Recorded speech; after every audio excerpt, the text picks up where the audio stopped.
그렇게 제 진행을 위해 두 번째 비행기에 올랐습니다. 저와 사이가 좋을 수는 없죠. 그래도 웃으며 인사하면서 어색함 없애보려고 하며 출국했습니다. 물론 사람인지라 마음은 너무너무 불편했어요.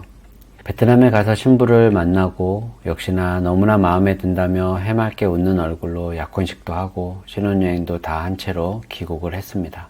이제 전통결혼과 베트남에서의 혼인신고를 위해 2차 출국 날짜를 잡아서 가야 되는데 신랑은 계속 미루는 것이었습니다. 요즘 자금이 돌지 않아서 여유가 없다.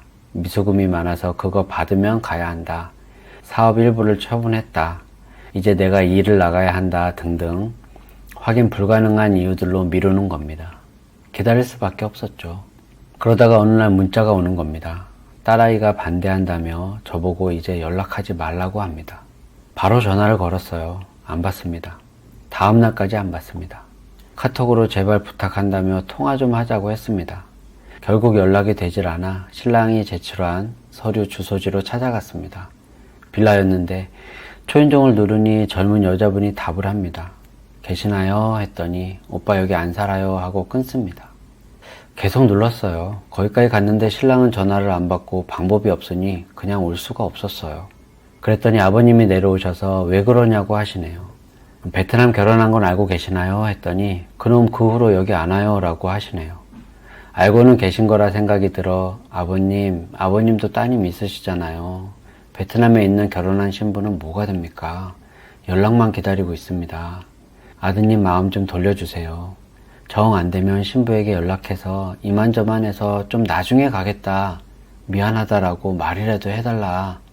그럼 우리가 마무리 지어보겠다라는 지푸라기라도 잡는 심정으로 부탁을 드렸습니다. 그 당시는 신부 측에서 어찌 나올지 감당조차 되지 않을 때였습니다. 너무 막막했어요. 아버지께도 생각이 있으셨는지 다음 주에 지 엄마 제사야. 그때 오면 말할게 라고 하시며 그만 가요 라며 올라가셨습니다. 아버지는 이 상황을 미안해 하기는 하시는 것 같았어요. 제가 할 수 있는 말은 부탁드립니다 아버님. 이게 다였습니다. 다음날 카톡으로 연락이 왔다고 합니다. 미안하다고. 딸아이가 울고 부모님도 반대하신다며. 신부 부모님께서는 다 필요 없고 신랑 베트남에 와서 딸 얼굴 보고 미안하다고 하고 가라. 그러면 아무런 문제 삼지 않겠다라고 하셨어요. 부모님 입장에선 그럴 수 있죠. 신랑에게 이 내용 카톡으로 보내니 읽지도 않습니다. 이 이후 저의 계약서 내용에 추가된 내용이 신랑의 일방적인 파혼 시 신부 측의 원활한 합의를 위해 최선을 다해야 한다라는 조항이 생겼습니다. 막연하죠. 뭘 해야 최선을 다하는 건지. 이처럼 뭘 어떻게 하라고 계약서에 서명을 받는 게 아닌 한 번쯤은 생각을 하고 행동하라는 의미로 적는 계약서 내용이 있는 겁니다. 전편에 말한 위약금 내용도 마찬가지로. 이 신부님에게는 상처에 비해 적은 금액이었지만 진심을 다하는 마음으로 드렸습니다. 많이 미안했거든요. 그 당시 제가 강하게 나왔더라면 막을 수 있었을 텐데 라는 후회와 함께 저는 그때 20만원씩 들어가던 청약저축을 해약을 했습니다. 그건 제 아내는 지금껏 몰라요. 아직도 들어가는 줄 알고 있을 겁니다. 아버님께서는 돈 필요 없으니까 그놈 와서 우리 딸에게 사과하라고 계속 말씀하셨어요. 결국 신부님이 아버지 설득하셨다고 해요. 그리고 그 신부님은 그 당시 저희 친구가 이 이야기를 듣고 자기 회사 동료가 한번 실패했는데 자녀는 없고 국제결혼을 하고 싶어 한다고 그 동료분에게 소개시켜 주었습니다. 모든 상황 설명해 드렸고 나는 뭐 아픔 없냐라고 하며 상관없다고 진짜 기쁜 마음으로 결혼하셨어요.